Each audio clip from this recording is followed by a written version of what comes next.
So,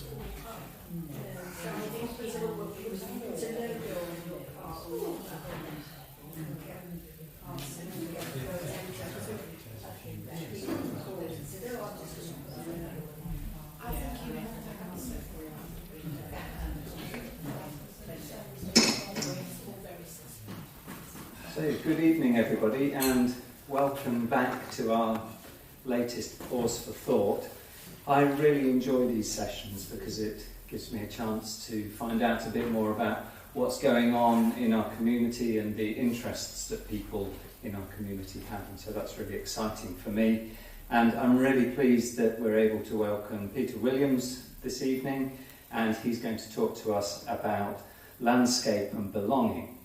The usual format that we have for these is that we have about 40 minutes of talk and then we open it up for questions. Peter said that he's going to talk for a slightly shorter period of time than that, and maybe that means we'll have time for more questions at the end. But Peter, over to you. Thank you very much. Well, first, I hope you can hear me all right. I'm mic'd up, but I'm not too confident about whether the voice carries, and if it's not, please let me know. Well, the topic, landscape and belonging, is something that really occurred to me during lockdown. Because during lockdown you had time to think about particular different concepts like belonging. Now, belonging usually applies to people. You belong to your family or belong to people close to you, your wife, your children and so on.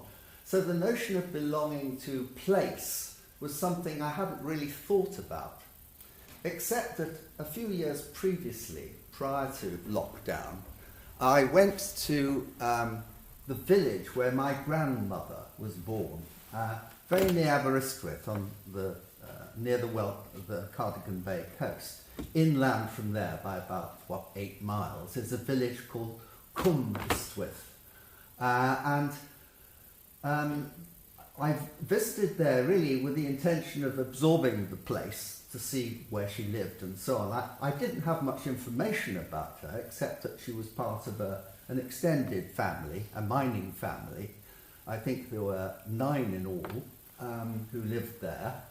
And I didn't have any clear idea where they were buried or indeed whether there were any relatives there. And when I arrived, I saw this house which had a for sale notice outside. And I was beckoned by, there were no people living in the place, and I was curious. And I went round to the back of the house, and my foot caught on a snail, a large stone snail. Now I should say that my other passion are snails. So this was a sort of message to me, if you like, that this is somehow appropriate. So edging by the snail, I went into the back garden, and there was perhaps a beautiful vista of this Ystwyth Valley, green, treed, with a river running at the bottom. And almost in a sort of spiritual way, I felt that this belonged to me. And I'd never felt like that before. And I'd never met my grandmother, but there was a very strong feeling in me. And it was reinforced when I came across in the same village a chapel. And in the grounds of this small chapel were a few gravestones. And there, behold, were my relatives. Or at least, they weren't directly my relatives. My grandmother and grandfather weren't buried there, but cousins were, because they had an unusual name. They were called the Burrells. So I knew that this is the place that they inhabited. Anyway, it was that experience that prompted me to look into the whole notion of belonging. Now, I should say again, on a personal level, belonging to a place, I have a very strong sense of connection to Wales. And this is, of course, partly because of my family roots. But also, it's to do with the landscape. It's to do with the hills. It's to do with the bare-topped hills, the sheep. Lots of aspects of it attract me. And although I was actually born in England, both my parents were Welsh, and indeed Welsh speaking, although they rarely spoke to me in Welsh. It was their private language. So belonging is a complicated issue.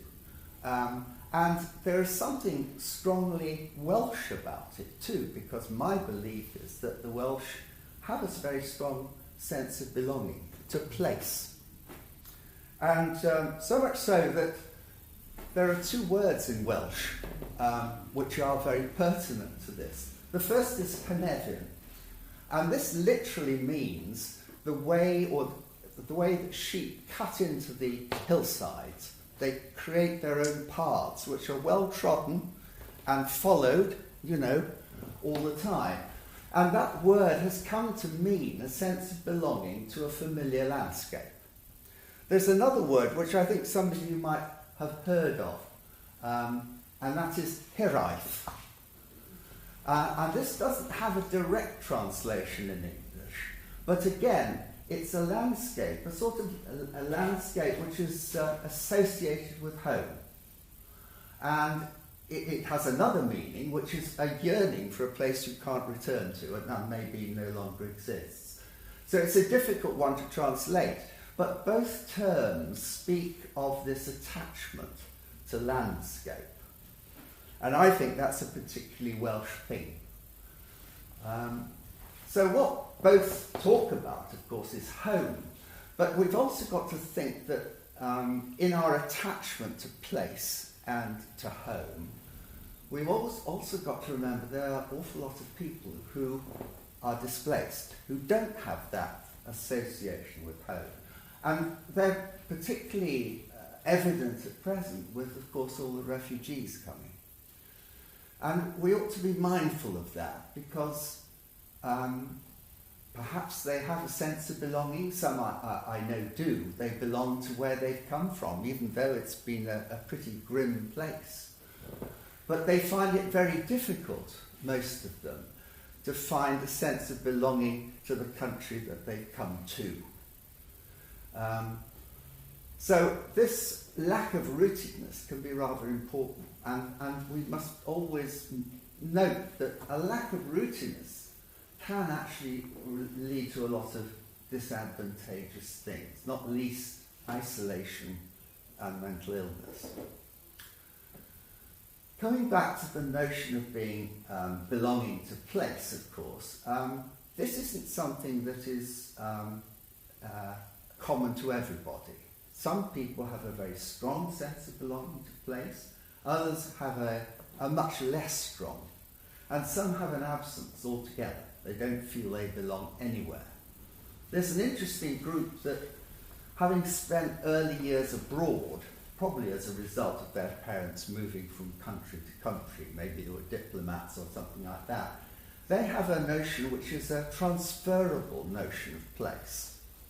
So you ask them, well, where do you belong? And they say, well, I belonged in India, and then we moved to Iraq, and I belonged there too, which is interesting that that happens. But there is a rump of people that don't belong anywhere. And that, to my mind, was rather intriguing, because if you ask people about belonging to people, then usually they can say fairly definitely that, yes, I belong to this person, or I wish I had belonged to that person.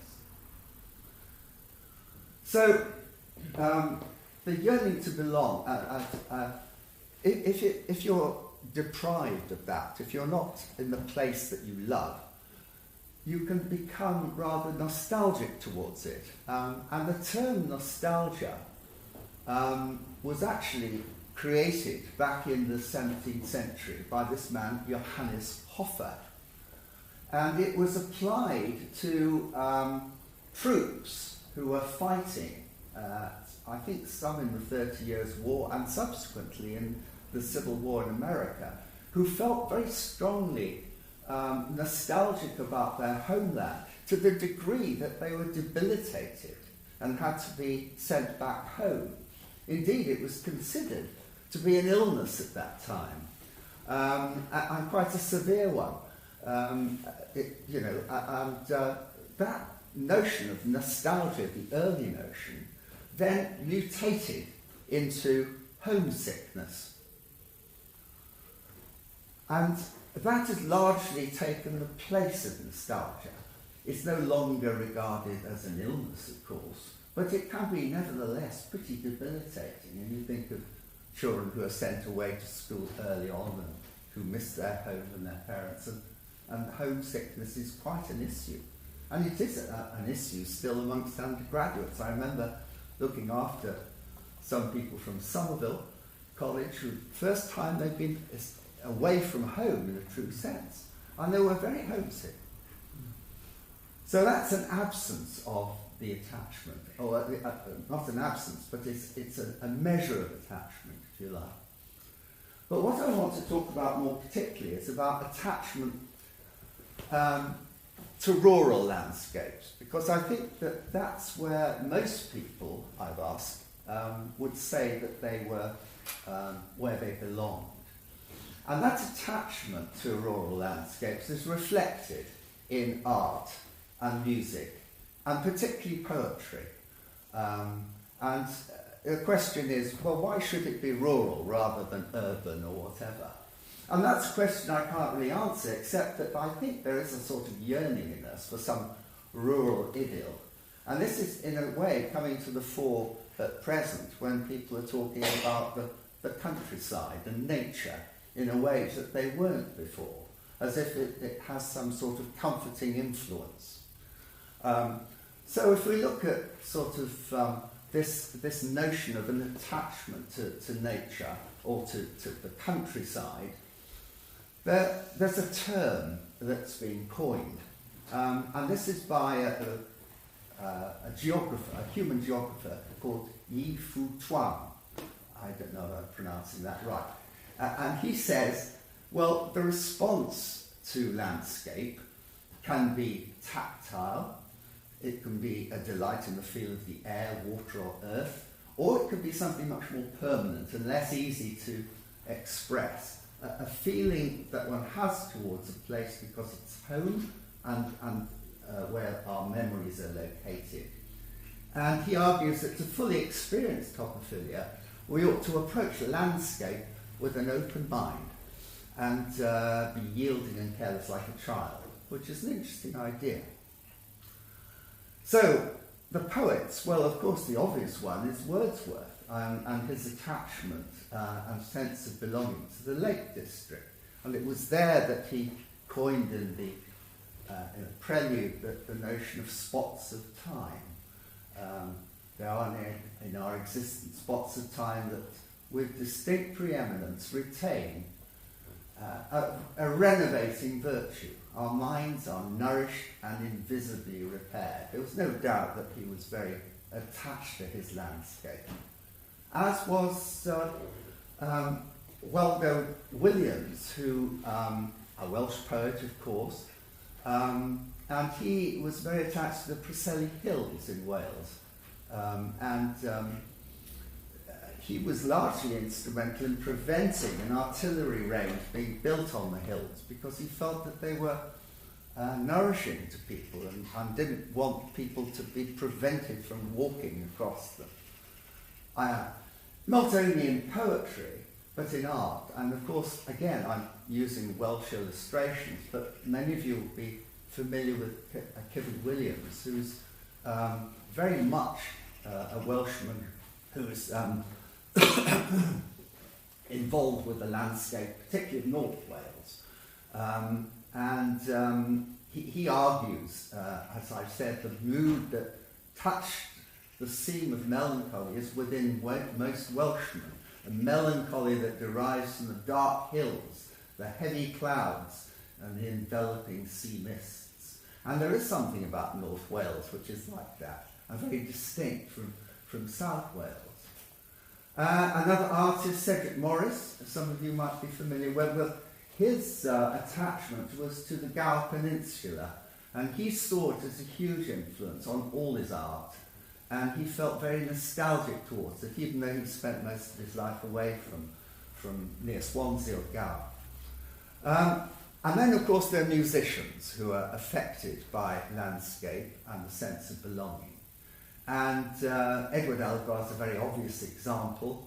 This is him, a statue of him on his bike, which is highly appropriate because he used to cycle along the Welsh border particularly and be imbued with the sort of sense of landscape and scenery and come back and compose.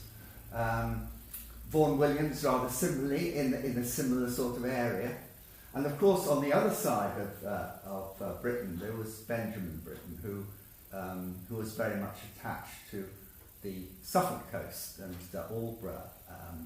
Maxwell Davies is another example of a musician, and his attachment was to what's the island called?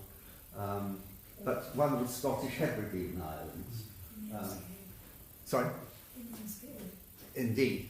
And that was his sort of inspiration. So landscape was both an inspiration, but you can also say that it was something that they felt particularly attached to, because when they left their landscapes, they felt a sense of nostalgia and homesickness. But coming back to the Welsh, one of the interesting examples of attachment, and this is not so much an attachment to a specific place, but to a country, was the story of the Welsh in Patagonia. They were duped into thinking, a small group of them, at a time when living was difficult in Wales, to go to Patagonia, which is in South America. And there they were told there would be fields of plenty, and they could have, rear cattle and grow crops, and everything was to play for. And they got there, and of course they found the opposite. They found desolation. But they stuck with it. And the interesting thing is that what kept them going was their attachment to Wales. They maintained their chapels, they maintained their Welsh language, and that has persisted since that time of 1865. So recently, Hugh Edwards went over there. I don't know if you saw the television commentary, but he was able to converse with them in Welsh. And this would be the third, if not fourth generation that were there using the language. And it emphasised how important the homeland was, even after this length of time. Well, I've talked about the countryside. Of course, the seaside is another very important part of the country that is important in producing feelings of attachment. And what's unusual about seascapes is they provide two things. They provide place, which translates into security, and space, which translates into freedom. And these two somehow are combined. And that, I think, explains why the attachment that a lot of people have to coastal areas exists. I mean, there's the sort of lemming-like urge to retire to the coast. But I think there is something pretty strong about the attachment to the coast, really. Maybe it's the horizon and the ability that it has to make people just contemplate or feel at ease. I don't know. Cityscapes, well, you wouldn't think that would create attachment, but it does. And there are several people that I've spoken to who feel very strongly attached to areas, for example, of London. A friend of mine attached to Maida Vale,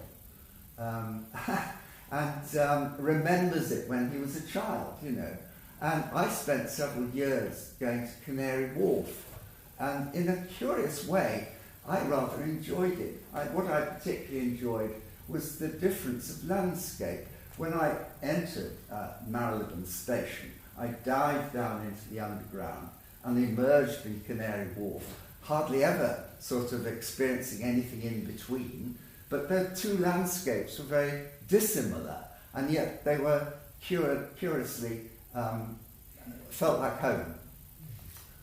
And then, of course, there are areas which challenge everyone in terms of belonging, and they are wastelands. I mean, the sites where we build our supermarkets, or just wasteland generally, where buildings are allowed to erode. And even in these situations, people do form attachments. There's very good, Ian Sinclair has written a very good book about his travels around the M25. And he's formed attachments to these extraordinary places, the sort of graffiti-laden concrete bunkers that he finds. And, so, you can find attachments in the most unlikely places. And graveyards, well, of course, they offer perhaps a rather different sense of connection, because it's not so much to the scenery, it's as much, or it's as well as to the people who have their relatives who've deceased. And I can say that my wife Eleanor here was very attached and affected when we went to a place called Finon Henry, where there's a chapel, very isolated, a Baptist chapel, where her 3 grandfathers were christened, or baptized, I should say, not christened.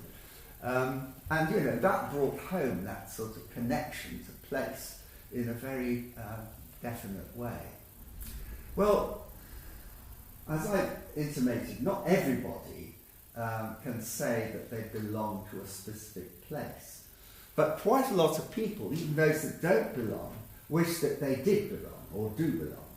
And again, you've got to refer to other cultures for the vocabulary. So there are 2 words, Sehnsucht and Fernweh, which speak of longings or yearnings to belong to places. It's interesting that our vocabulary doesn't seem to accommodate that, but other cultures do. But what about those where there isn't a place, and how can it be satisfied in other ways, or can it be satisfied? Well, my belief is it can be satisfied indirectly, that sort of attachment and sense of belonging. It can, perhaps nature can substitute in some way. Again, it comes back to the countryside, the natural world. And for some people, that is very potent, that they feel, I belong here.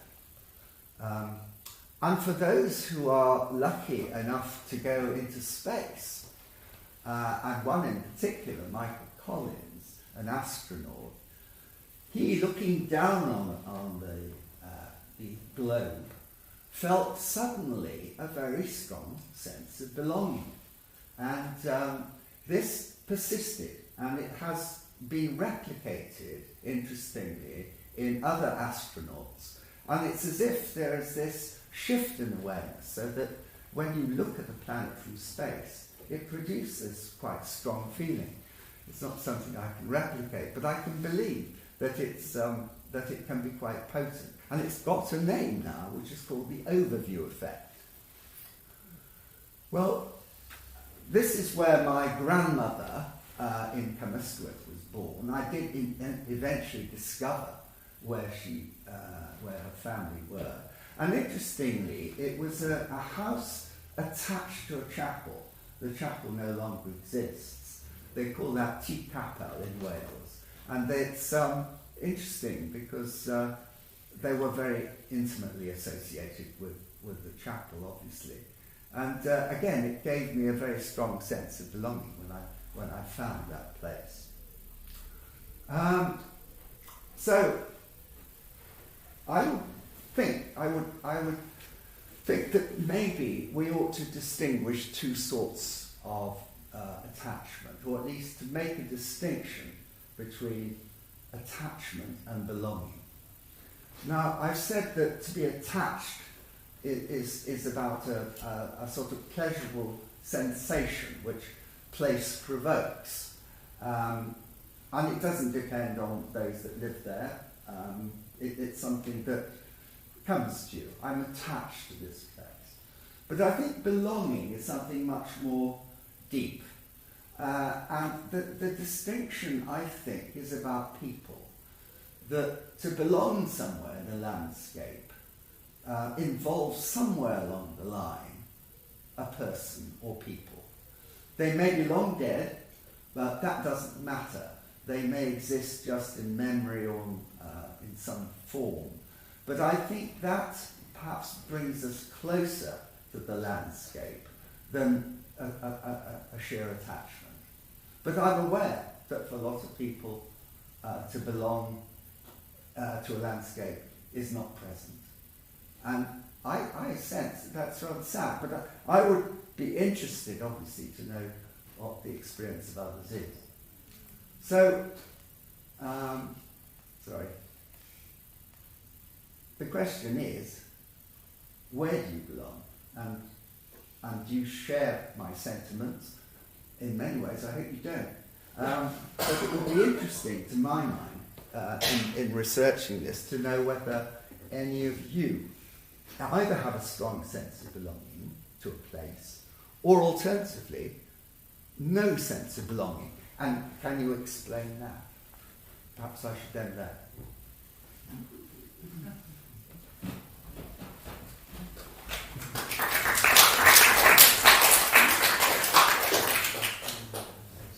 Good. Yeah. Can I argue with you? Please.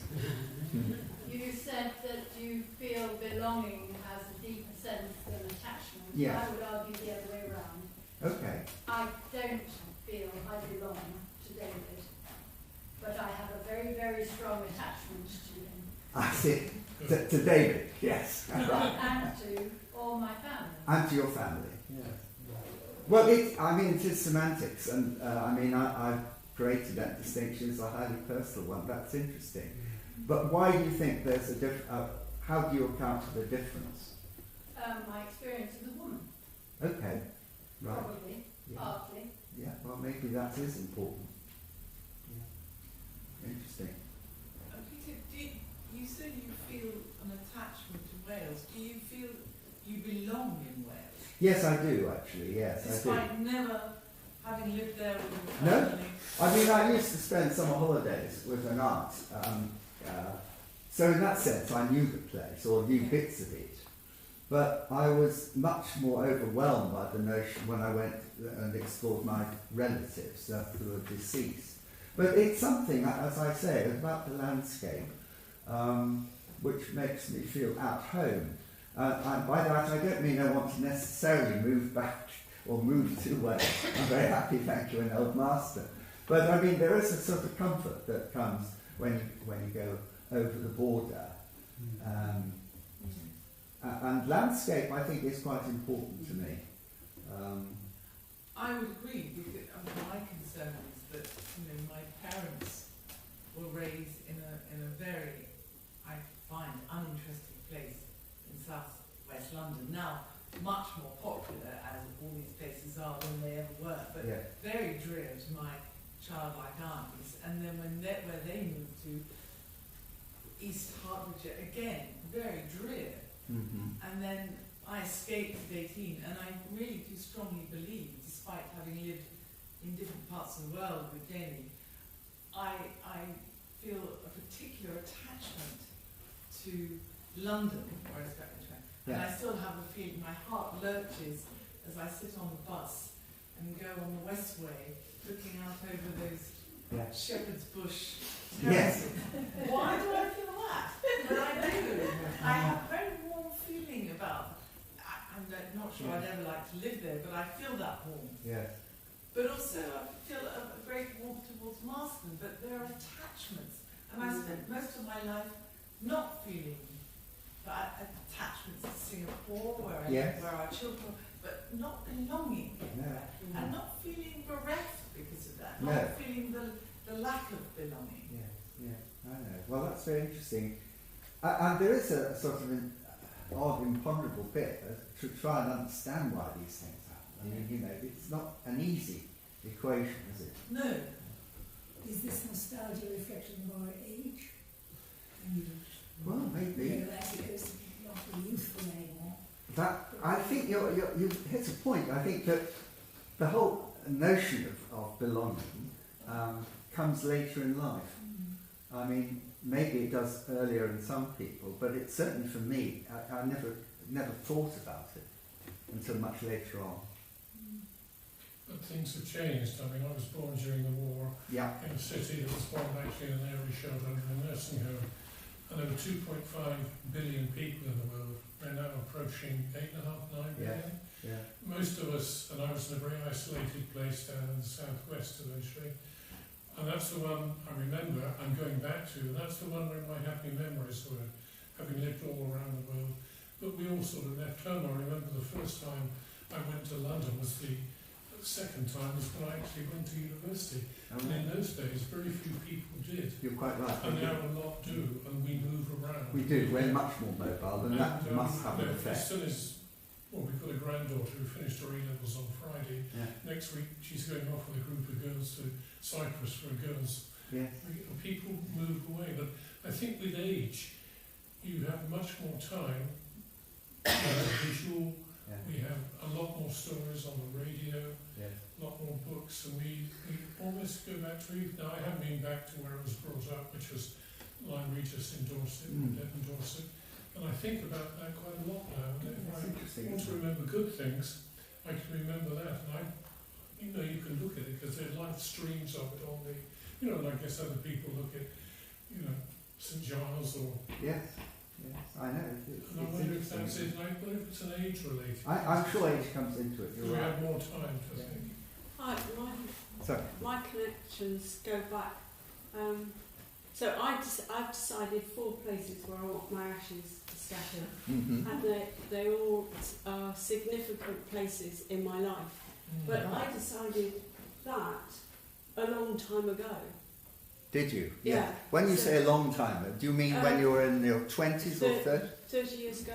Right. That's interesting. Yeah. Because I don't think it's something that occurs to people till much later, And they're if at all. places where they're either beautiful. Well, Yeah. they're all beautiful actually. Yeah. But they're significant places in my life. Yeah. Yeah. That's good. So yeah. Yeah, I've got a very strong attachment to Junction 15 on the M6. Oh, Throw that one in. I mean, most people have a sense of horror because they know they're going to spend the next 2 hours, stuck between Newcastle and the Lyme and Hayes Chapel. But I spent so much of my life living near Junction 15 of the M6. Yes. And whenever I go through it, I have this really strong sense that I just want to stay there.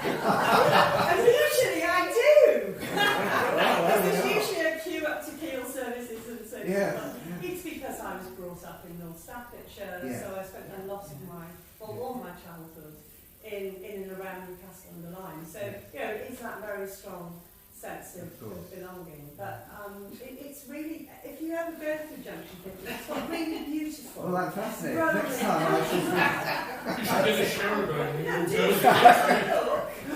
Maybe go on a day trip. Don't just think this is a horrible motorway. If you have to look at the landscape around, Yes, I'm sure it is it's pretty good. beautiful. It is. I don't say. Yeah. I'd like to open it up a bit Yeah. and say I was brought up on the south coast, Yeah. and for me the sea is incredibly important. I've ended up in the furthest place I can be from the sea. Yes. But it doesn't have now to be the south coast, it's the smell and the sound. I haven't mentioned it, of the sea, the smell of the heather and the sound of the sea. Right. I can be in Scotland, I can be wherever. Right. It's the smell Yes. which takes me back to lovely memories. Yes. And it doesn't have to be the sea I knew as a child. No. Well, it's a bit Proustian, isn't it? All that sort of stuff bringing you back to. Yes. No Madeline's, just the sea. That's right, the sea. There's something funny. Well, as one gets older, one doesn't sleep as well, so I listen to the radio a lot more. Yeah. And I tend to listen to the news at midnight to see what's been happening in the world. I think it's better than the TV. But then the shipping forecast, I know, listen to this. Yes. And they've got a very good man who people write into him from places. And there's always 1 or 2 places I like to know what it's like. One happens to be in Northumberland, one happens to be... And every night I like to hear that. Once I've heard that, I can go to sleep. Oh, there we And then are. the man See will often again. have people writing in from Shetland or somewhere like that. And says what it's like there. It's quite romantic in a It way is, to it listen is. to these places, Dogger and German Bight. You think, where's that? Well, it's sailing by as well. Just Oh yes, of course, there's that too. You're right. They tried BBC, I think it was sailing by that they tried to remove, and there was such an outcry. Yes. They had to put it back. Oh, really? Yes. Gosh. Actually, Caroline Duffy wrote a wonderful sonnet Yeah. based on the whole forecast. Oh, did she? Yes. I'm Yeah. just trying to remember what it Yeah. might just be called forecast, but it's stunning actually. Right. It's got the rhythm in the poem. Just on poetry and displacement, Peter, Yeah. which we're not really talking about displacement, but there's so many good new, endlessly every day new anthologies and pamphlets, poetry coming. And what's really interesting is how many of the young poets have been displaced. And they are very, very good poets. And it's like displacement is the bush in the oyster. Right. And, Yeah. I sometimes, because I review some of these and I read some of these, like 25, and I think, I don't have that experience. No. Not how lucky I am, but it is a grit, it's like an engine, Yeah, it's like it's an creativity. Yeah. And it's not all about longing so much as finding an identity. And I think that's close to what you're talking It is, about. yes, isn't it? you're right. Yeah. Yes. There's a very good example that I came across of a bit of research which was done in London, in the East End. And they have in this area, a big immigrant community. And they all came to this CAF. And alongside them were as it were, the indigenous people, the East Enders who came regularly. And the man in charge of the CAF decided to, on his own back, to integrate them. So, you've got to sit next to them. And he created, artificially, a community. And one of the things that they were exploring in this research was the notion of belonging. And they suddenly felt that they belonged to a community, and it had been engineered. And I think that gives quite a lot of hope in a way, that things can be done. I think we're not the older. We've been here 34 years, and when we first came, I loved the bell ringers on a Friday night. Then, for quite a while, they rehung the bells, but I think some people complained about the sound of the bells, and they were down. So from being able to lie in my bed and hear them on a Friday night or work in my study, which is closer to church than probably anyone, I could hear the bells. But now it's very much more difficult because I think, have they been done down since they've been rehung? No.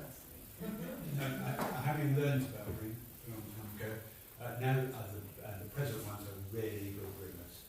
Oh no, they're good ringers, don't get And me the bells sound exactly as they should. But sometimes if there's a funeral, they're muffled half, and that can be confusing because you hear every other ring. You hear six, and then muffled through. Friday night, to me, I enjoyed very much. Well, they don't practice on Maybe Friday. it's because I'm going deaf. They practice on other times. Saturday afternoon. Yes. No, that's true.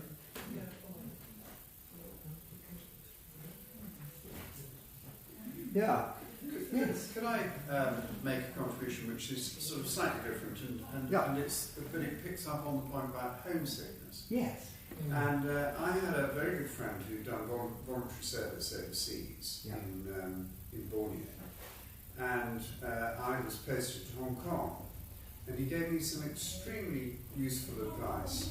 Yeah. He said, after you've been in Hong Kong for a period of time, maybe a couple of weeks or a month, you'll have this extraordinary feeling, what am I doing here? A kind of out of body, this is completely wrong, I shouldn't be here, I'm really British, what am I doing in Hong Kong? Yeah. And that happened to me. And I suddenly had this extraordinary feeling that I was in the wrong place and I should go home, go back to, as it were, my more familiar world. Yes. But having been warned about it, it didn't cause me distress. No. And I got over it and had a marvellous whatever it was. How long did it take to get over it? It's hard to remember. Maybe a couple of days, maybe right, 3 days or something like that. Yeah, thought so. But I was certainly aware of other people. So having had this experience, I was aware of other people who went home quite quickly Yeah. after having been posted overseas Yeah. places. Yeah.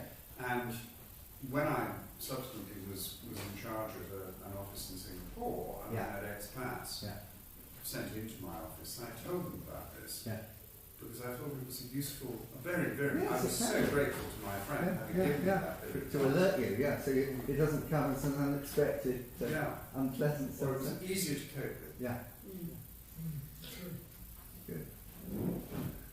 Well, anything else, or should we wind up? Food for thought. Food for thought. Well, thank you all for coming. Thank you.